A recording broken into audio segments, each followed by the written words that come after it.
definisi, karakteristiknya, dan lain-lain yang akan dimulai oleh Mbak Nisa.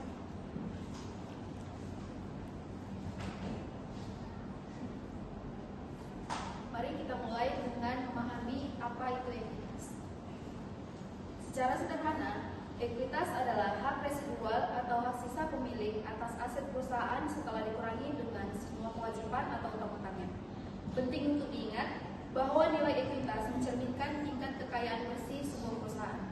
Dalam akuntansi, kita menggunakan rumus dasar yaitu ekuitas sama dengan total aset dikurangi total liabilitas atau utang. Satu poin kunci yang perlu kita perhatikan adalah semakin besar nilai ekuitasnya, maka semakin kuat pula posisi keuangan perusahaan tersebut karena menunjukkan aset yang dimiliki jauh lebih besar daripada utangnya. Selanjutnya kita masuk pada karakteristik ekuitas. Yang pertama yaitu merupakan hak pemilik perusahaan. Ekuitas merupakan representasi langsung dari klaim atau hak pemilik terhadap aset perusahaan. Yang kedua, tidak memiliki kewajiban pembayaran tetap. Berbeda dengan utang, perusahaan tidak memiliki kewajiban hukum untuk melakukan pembayaran tetap seperti bunga atau cicilan pokok kepada pemegang ekuitas secara rutin. Yang ketiga yaitu dipengaruhi oleh kinerja perusahaan. Besar kecilnya ekuitas sangat tergantung pada kinerja perusahaan.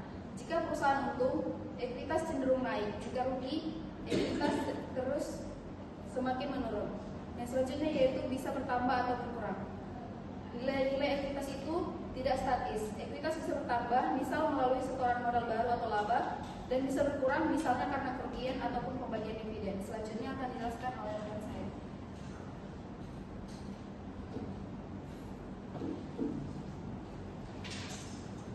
Baik, di sini saya akan melanjutkan yaitu komponen ekuitas dan ringkasannya. Komponen ekuitas yang pertama itu ada modal setoran, modal dari pemilik. Itu biasanya uang yang biasanya disetor oleh pemilik pas di awal masuk ke perusahaan ketika baru dibentuk, itu awalnya dari modal dari pemilik. Contohnya modal saham, tambahan modal yang disetor. Yang kedua itu ada laba ditahan, laba yang tidak dibagikan digunakan untuk operasional atau perkembangan usaha. Biasanya laba ditahan, laba yang tidak dibagi. Misalnya kita perusahaan mendapatkan laba, maka tidak akan kita bagikan menjadi dividen.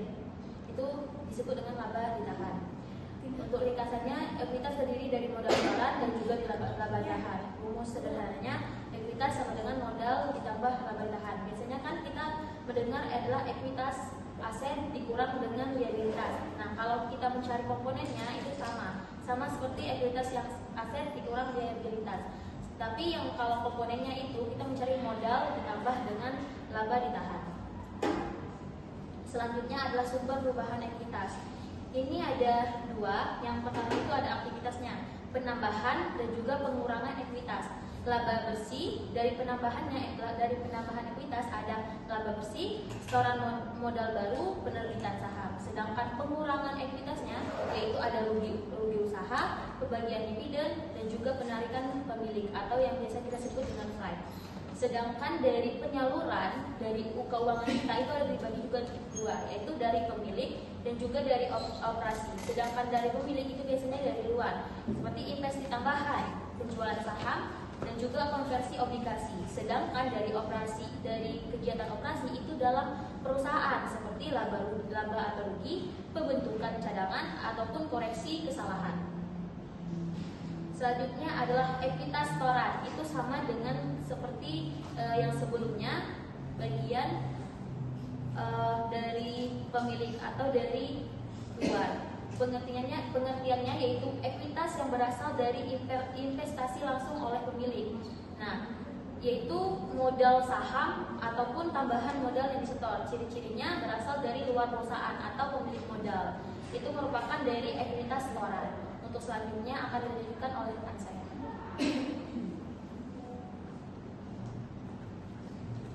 Baik, di sini saya akan menjelaskan mengenai ekuitas bentukan. Ekuitas bentukan adalah ekuitas yang berasal dari hasil kegiatan usaha perusahaan. Artinya, ekuitas ini tidak berasal dari setoran pemilik, tetapi terbentuk dari aktivitas operasional perusahaan selama periode tertentu. Contohnya, laba ditahan, yaitu Laba yang tidak dibagikan kepada pemilik tapi digunakan kembali untuk operasional atau pengembangan usaha. Yang kedua, cadangan, yaitu bagian laba yang disisihkan untuk tujuan tertentu.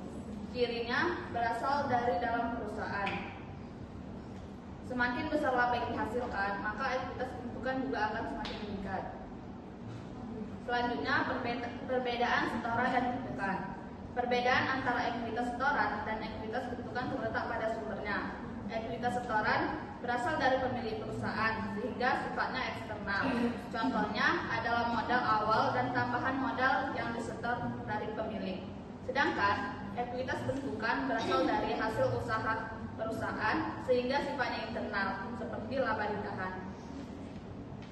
Perbedaan ini penting karena menunjukkan apakah kekayaan perusahaan berasal dari investasi pemilik atau dari kinerja perusahaan itu sendiri. Selanjutnya, penyajian ekuitas dan tujuan. Penyajian ekuitas disajikan dalam laporan keuangan. Yang pertama, neraca atau laporan posisi keuangan. Ekuitas ditampilkan setelah liabilitas. Hal ini karena ekuitas merupakan hak sisa pemilik setelah seluruh kewajiban dikurangi dari aset. Yang kedua, laporan perubahan ekuitas. Laporan ini menunjukkan rincian perubahan ekuitas selama satu periode yang meliputi saldo awal, penambahan seperti laba atau setoran modal, pengurangan seperti rugi atau pembagian dividen, yang terakhir saldo akhir. Melalui penyajian ini, penggunaan laporan keuangan dapat melihat posisi dan perkembangan ekuitas perusahaan. Selanjutnya, tujuan penyajian. Tujuan penyajian ekuitas dalam laporan keuangan adalah: satu, menunjukkan hak pemilik.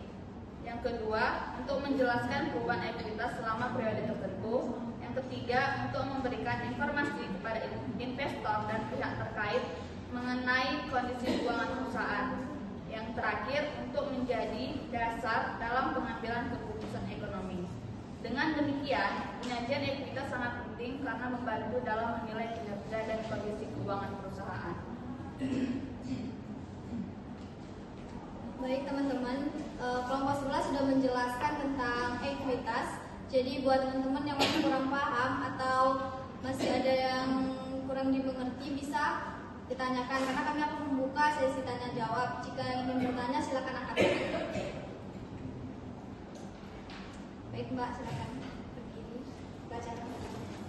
Baik, perkenalkan nama saya Wirdolan Sekretariatnya dari kelompok 10. Pertanyaan saya itu, kan kita tahu biasanya itu setiap laba akan menambah perusahaan. Nah, semisalnya jika perusahaan memiliki laba itu, apakah akan selalu meningkat ekuitasnya atau bisa menurun?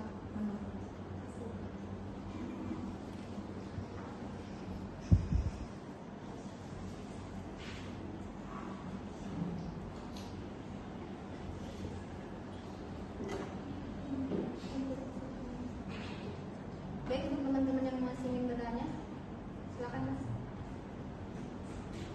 Perkenalkan, nama saya Rizky Raditya dari kelompok 7. Saya ingin bertanya, Mbak, mengapa ekuitas disebut sebagai hak residual dan apa resikonya bagi pemilik? Terima kasih. Baik, masih ada yang ingin bertanya?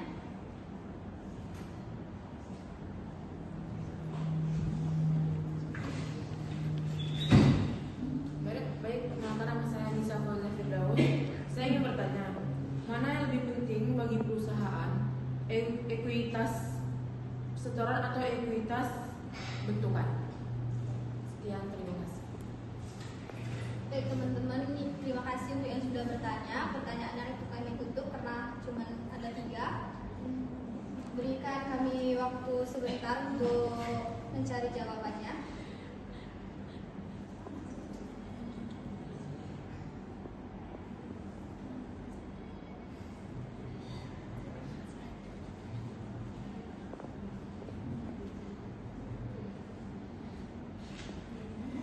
Baik, di sini saya akan menjawab pertanyaan dari Mbak Wirda, yang dimana itu pertanyaannya apakah laba selalu menambah ekuitas. Nah, enggak selalu, karena kan walaupun laba merupakan penambahan dari maksudnya laba bertambah untuk ekuitas, tapi kalau misalnya perusahaan punya membagikan dividen secara besar-besaran, itu bisa juga ekuitasnya juga berkurang atau bisa jadi bakalan merugi. Jadi tergantung perusahaannya ingin membagikan dividen ataupun ada penarikan price, itu bisa jadi berpengaruh untuk labanya. Apakah sudah terjawab?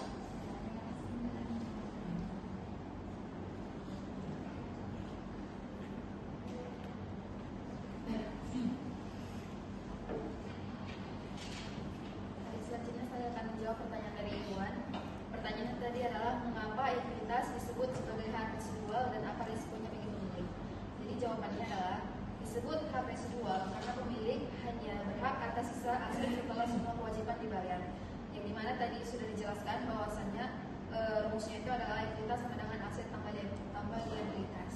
Dan risikonya jika perusahaan lebih besar atau pemilik bisa tidak mendapatkan apa-apa karena kreditur akan dibayar lebih dulu daripada pemilik perusahaan. Baik, di sini saya akan menjawab pertanyaan dari Mbak Ain. Pertanyaannya, mana yang lebih penting bagi perusahaan, ekuitas setoran atau ekuitas tumpukan? Keduanya sama penting, tetapi